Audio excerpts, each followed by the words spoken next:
رصيدك كام في البنك؟ 10 مليون. ما شاء الله. انت شغال ايه؟ محامي.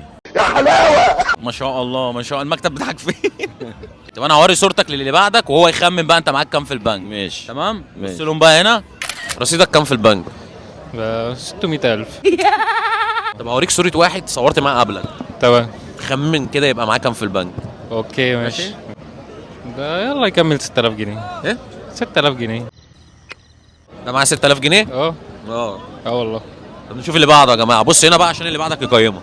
لا يا عم انا معايا فلوس. رصيدك كام في البنك؟ 5K دولار. 5000 دولار.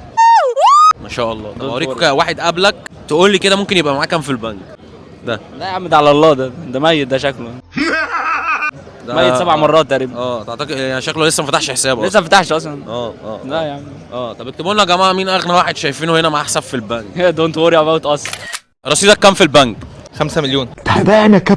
5 مليون. اه طب بص هنا هنصورك ونوري صورتك للي بعدك ونشوف اللي بعدك هيخمن يبقى معاك كام. ماشي. اتفقنا؟ اتفقنا. رصيدك كام في البنك؟ 1,400,000. مليون 400. طب اه هوريك صورة واحد تعتقد معاه كام في البنك. ماشي. لا ده بيدور على شغل ده يا غالي. ده بيدور على شغل. ايوه هو باين عليه اهو. طب نبص هنا عشان اصورك واخلي اللي بعدك يقيمك. ماشي. يلا. رصيدك كام في البنك؟ مليون. مليون؟ انت بتشتغل ايه؟ ربة بنزل. مين؟ ربة بنزل.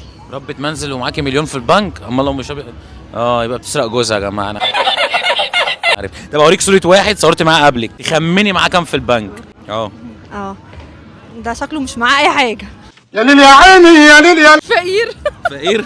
وما تنسوش ان انا عندي مركز صيانه اجهزه منزليه بنصلح السخانات والبوتاجازات، وهنسيب لكم الرقم في البايو او في اول كومنت. مستنيكم.